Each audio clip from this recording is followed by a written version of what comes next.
Je vais me faire un petit clap. Un petit clap, ok. Ouais. Super.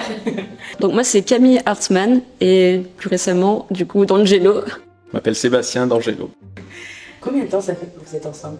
Alors ça fait 1 an et quelques mois, donc depuis mi-mai officiellement l'année dernière. Vous avez rencontré comment? Sur Even, du coup. Moi j'étais à Lyon et Camille était à Bordeaux. Ouais.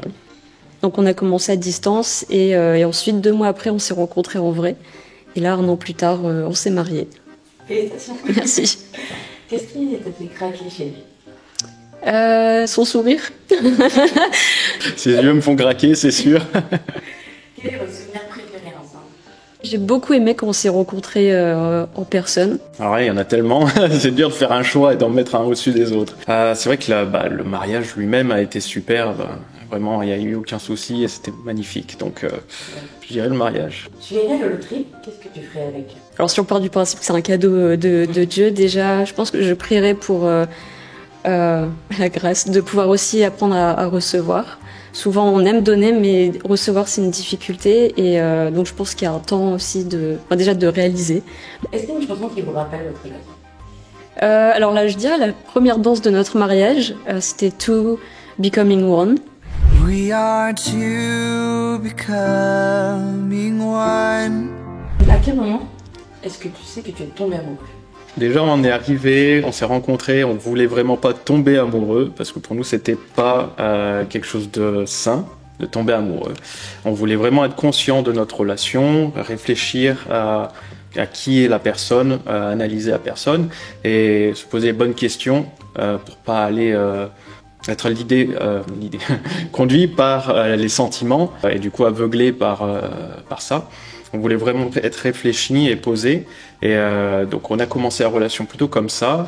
Et en fait les sentiments sont arrivés après, une fois qu'on a analysé la personne et qu'on a su que c'était une personne saine pour l'un et pour l'autre. Enfin, on était des bonnes personnes et que ça collait bien en fait. Est-ce qu'il y a un petit truc un petit tic qui t'agace chez lui? Un petit tic. Je réfléchis. Petit tic, je dirais. Elle laisse le ciseau dehors quand elle l'utilise.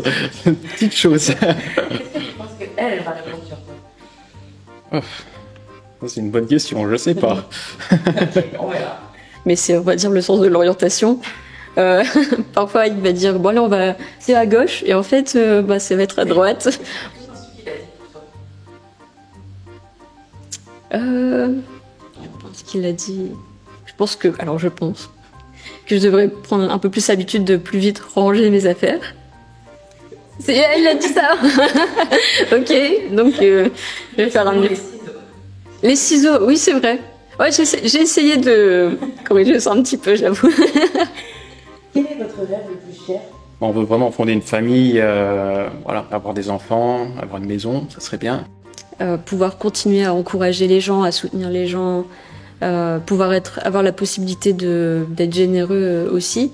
Est-ce que vous aimeriez vieillir ensemble? Oui. Ah oui, bien sûr.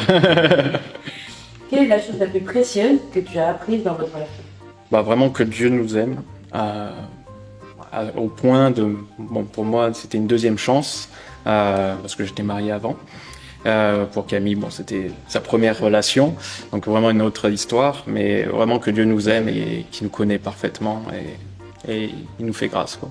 Peut-être la grâce encore plus, parce que c'est vrai que quand on est célibataire, c'est l'occasion de travailler sur soi, de dire Seigneur, qu'est-ce que je peux travailler dans cette saison de célibat qui pourrait me préparer à une relation, et puis après il y aura toujours des réajustements à faire. Quelle est la définition de l'amour?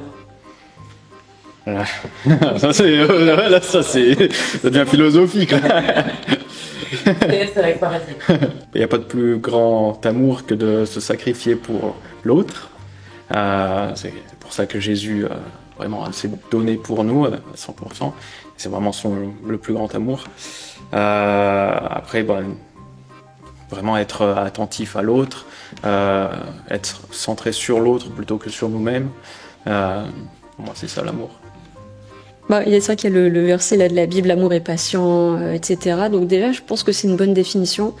Mais personnellement, c'est pouvoir laisser l'autre prendre sa place et pouvoir être qui il est vraiment pleinement.